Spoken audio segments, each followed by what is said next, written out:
Hello and welcome to Lavneesh sir की class. आज की ये शिक्षा निदेशालय राष्ट्रीय राजधानी क्षेत्र दिल्ली की वर्कशीट नंबर 32 जो कि कक्षा 7वीं के विद्यार्थियों के लिए है, यह ली गई है हिंदी विषय से। और आज इसमें हम रहीम दास जी के दोहों को एक बार फिर से जारी रखेंगे। तो चलिए बिना समय गवाए शुरुआत करते हैं मेरे साथ और समझने की कोशिश करते हैं। तो प्यारे बच्चों, आज हम रहीम जी के दोहे का अंतिम भाग पढ़ेंगे और समझेंगे। तो चलिए देखते हैं कि आज कौन से दोहे हमारी इस वर्कशीट में हैं जिनको हमें पढ़ के उसको समझना है और अपने जीवन में भी अपनाना है। तरुवर फल नहीं खात है, सरवर पियत न पान, कहे रहीम पर काज हित, संपत्ति सच ही सुजान। फिर से एक बार सुन लीजिए। तरुवर फल नहीं खात है, सरवर पियत न पान, कहे रहीम पर काज हित, संपत्ति सच ही सुजान। तो प्रसंग क्या है, यानी कि इस प्रसंग में उन्होंने कहा, रहीम जी परोपकारी पुरुषों का महत्व बताते हुए कहते हैं, यानी इसमें इस दोहे में उन्होंने परोपकारी पुरुष का महत्व बताया है। क्या बताया, तो व्याख्या क्या है कि जिस प्रकार पेड़ अपने फल स्वयं नहीं खाते, क्या खाते हैं पेड़ अपने फल? नहीं खाते ना। सरोवर अपना पानी स्वयं नहीं पीते, उसी प्रकार परोपकारी या सज्जन पुरुष दूसरों के भले के लिए ही अपनी संपत्ति का संचय करते हैं, अर्थात दूसरों की सहायता करने के लिए ही धन इकट्ठा करते हैं और उनकी सहायता करते हैं। अब आपको समझ में आया। फिर अगला दोहा, थोथे बादर क्वार के, ज्यों रहीम गहरात, धनी पुरुष निर्धन भय, करें पाछली बात। थोथे बादर क्वार के, ज्यों रहीम गहरात, धनी पुरुष निर्धन भय, करे पाछली बात। प्रसंग क्या है कि रहीम जी घमंडी पुरुषों के बारे में बताते हुए कहते हैं, क्या कहते हैं कि जिस प्रकार क्वार के महीने में, देखिए क्वार का महीना क्या होता है, सितंबर और अक्टूबर, यानी कि जब सितंबर में बारिशें कम हो जाती हैं और अक्टूबर का महीना, तो क्वार का महीने कहलाते हैं ये। जिस प्रकार क्वार के महीने यानी सितंबर अक्टूबर के महीने में बादल सिर्फ गरजते हैं, कभी बरसते नहीं हैं, उसी प्रकार धनी पुरुष भी निर्धन हो जाते हैं, तो अपनी संपत्ति के दिनों में सम्मान की बातें, घमंड की बातें करते हैं।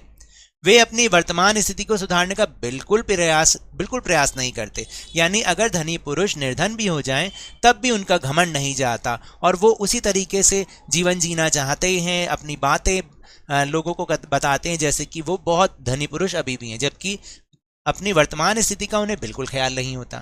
फिर तीसरा दोहा, धरती की सी रीत है, शीत घाम ओ मेह, जैसी परे सो सही रहे, त्यों रहीम यह दे। धरती की सी रीत है, शीत घाम ओ मेह, जैसी परे सो सही रहे, त्यों रहीम यह देह। प्रसंग क्या है कि रहीम जी धरती की तुलना हमारे शरीर से करते हैं, यानी जमीन की तुलना हमारे शरीर से करते हैं। क्या कहते हैं कि जिस प्रकार धरती सर्दी, गर्मी और बरसात के मौसम को जिस प्रकार का भी वे होता है उसी प्रकार उसको सह लेती है ना, उसी प्रकार मनुष्य का शरीर भी दुख और सुख को, अच्छे और बुरे समय को उसी प्रकार सह लेता है। यानी जिस प्रकार देखिए हमारी धरती जो है सभी मौसम को सह लेती है धरती, सर्दी को भी, गर्मी को भी, बरसात के मौसम को भी, तो उसी प्रकार हमारे जो देह होती है, हमारा मनुष्य का जो शरीर होता है, वो भी सुख को, दुख को, अच्छे बुरे समय को, सबको सह लेता है। तो रहीम जी ये बताते हैं। तो चलिए अब हम चल रहे हैं अपने प्रश्नोत्तर पर।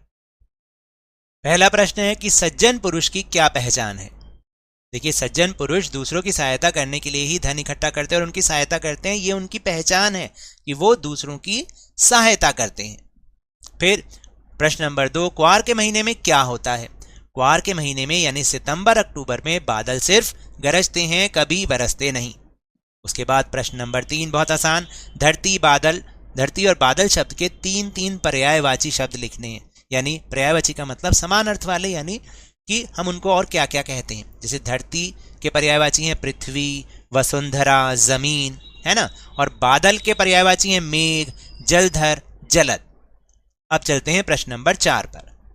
प्रश्न नंबर 4 है, रहीम जी ने धरती और हमारे शरीर में क्या समानता बताई है। तो देखिए इसका उत्तर मैं आपको, क्योंकि यहां नहीं आ रहा था तो मैं इसको अलग पेज पे दिखा रहा हूं।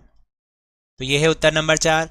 जिस प्रकार धरती सर्दी, गर्मी और बरसात के मौसम को सह लेती है, उसी प्रकार मनुष्य का शरीर भी दुख और सुख को या अच्छे और बुरे समय को सह लेता है। तो यही इसका उत्तर है। चलिए अब हम चल रहे हैं प्रश्न नंबर 5 पर।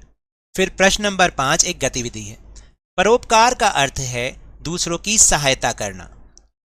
बच्चों, क्या आपने कभी किसी पर परोपकार किया है? विस्तार से लिखिए। देखिए, यहां तो मैंने अपना अनुभव लिखा है। अगर आपका भी कोई अनुभव है तो आप उसको भी लिख सकते हैं। जैसे एक दिन की बात है, एक वृद्ध महिला यानी बूढ़ी महिला, जिन्हें केवल थोड़ी दूर ही जाना था, परंतु वे बहुत धीरे धीरे चल रही थी और लग रहा था कि उनसे ज्यादा दूर तक चला नहीं जाएगा। मैं अपने स्कूटर पर वहीं से निकल रहा था। मैंने ये देखा तो मुझसे रहा नहीं गया। मैंने उनसे कहा कि आपको कहाँ जाना है, आप मेरे स्कूटर पर बैठ जाइए, और मैंने उन्हें स्कूटर पर बैठाकर उनकी मंजिल तक पहुंचा दिया। तो मेरा तो ये अनुभव है। आपका क्या अनुभव है, आप उसको भी लिख सकते हैं। तो परोपकार करना जरूरी है, हमें दूसरों की सहायता करना जरूरी है, क्योंकि अगर हम आज किसी की सहायता कर रहे हैं तो कल हमारे ऊपर भी वो वक्त आ सकता है, और शायद हम सहायता करेंगे तो कोई हमारी भी सहायता करेगा। है ना बढ़िया बात?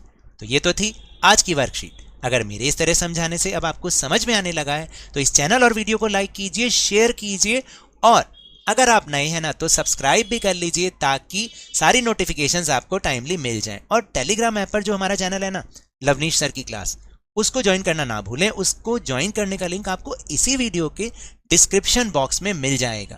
लेकिन ये भी याद रखना है, घर से बाहर निकलते समय मास्क अवश्य लगाएं, और जब भी आपकी बारी आए कोरोना का टीकाकरण जरूर करवाएं, क्योंकि कोरोना को हराना है और जिंदगी को एक बार फिर से सुहाना बनाना है। इसी उम्मीद के साथ बहुत बहुत धन्यवाद।